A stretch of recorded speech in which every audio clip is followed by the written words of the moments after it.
طویل راستہ وہ اختیار کرتے تھے صرف اس لیے کہ وہ ناپاک نہ ہو جائیں یا ان کی پاکیزگی خراب نہ ہو جائے۔ اور سامریوں کے تعلق سے ہم مزید سیکھنا چاہتے ہیں، جاننا چاہتے ہیں، چونکہ سامری بھی ایک توریت کا دعویٰ کرتے ہیں، ان کے پاس بھی ایک توریت ہے، اور میں سیکھ رہا تھا کہ سامریوں کی جو توریت اور جو یہودی توریت ہے اس میں کوئی فرق نہیں ہے، کوئی ایک لفظ بھی آگے پیچھے نہیں ہے۔ اس کا مطلب ہے کہ ان کے مابین بہت ساری چیزیں مشترک بھی ہوں گی اور کئی ایک چیزوں پہ اختلافات بھی ہوں گے۔ آپ ہمارے ناظرین کی رہنمائی فرمائیں تاکہ ہمارے ناظرین مزید ان دونوں اقوام کے تعلق سے، سامریوں اور یہودیوں کے تعلق سے جان سکیں کہ کیا کیا ان کے اختلافات ہیں اور کن کن چیزوں میں یہ ایک دوسرے کے ساتھ مشترک دکھائی دیتے ہیں۔ Thank you very much pastor Munawar Khurshid Sahib, آپ کا بہت شکریہ برکت ٹی وی کا، اور کلام روشنی کے لیے ہم خدا کا شکر ادا کرتے ہیں۔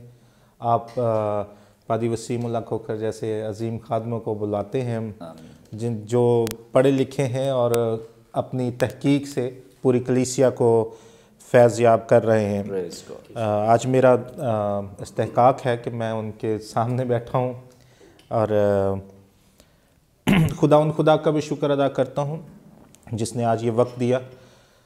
آپ کا سوال یہودیوں اور سامریوں کے درمیان مشترک باتیں کون سی ہیں، اختلافات کون سے ہیں، خاصی مشکل نوعیت کا ہے۔ اس کی بڑی وجہ یہ ہے کہ مشترک باتوں کی طرف جب جائیں تو ہمیں شاید ہی کوئی بات نظر آئے۔ بہرحال اختلافات بہت ہیں، اور ابھی میں ان کا ذکر بھی کرنا چاہوں گا۔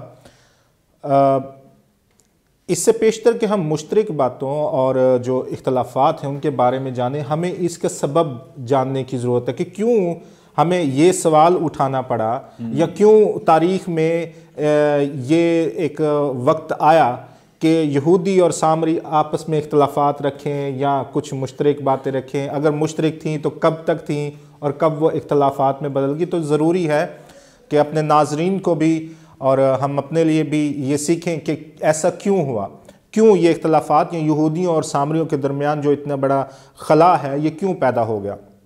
تو ہمیں جانا ہوگا یسوع مسیح سے تقریباً 700 سال پہلے، جب اسور عالمی سلطنت ہوا۔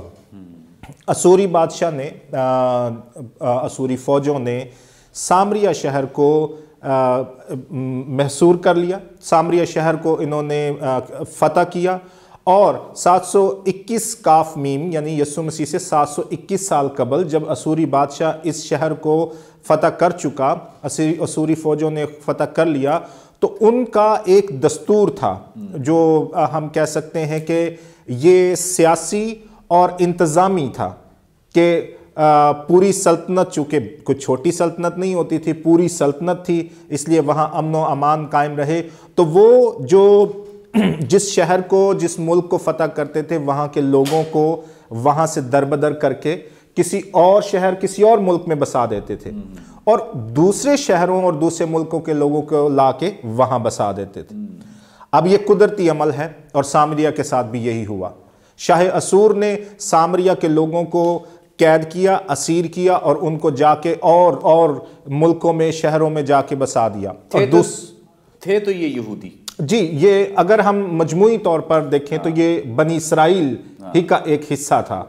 متحدہ جب تک متحدہ رہی تب تو یہودی ہی ہم کہہ لیں، یا اسرائیل، بنی اسرائیل کہہ لیں۔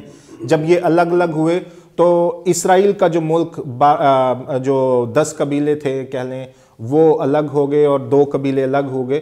تو یہ اسرائیل کا جو ہے وہاں شمالی جو سلطنت تھی اس کا یہ حصہ تھا۔ مطلب بیسیکلی جو قوم ہے وہ تو یہودی ہے، یہودی ہی، اگر ہم مجموعی طور پر، جس بھی ایریا میں ہے، چاہے یہودا میں ہے یا یروشلم میں ہے۔ اور یہ ایک مشترک بات ہے جو ان میں کامن بات ہے جو اس تاریخ سے پہلے کی ہے۔ زیادہ تر ہمیں جو بھی مشترک باتیں ملیں گی وہ اس واقعے سے پہلے پیشتر کی ہیں۔ تاہم ابھی جو ایک میں ذکر کر رہا تھا کہ ہوا کیسے یا کیوں ہوا،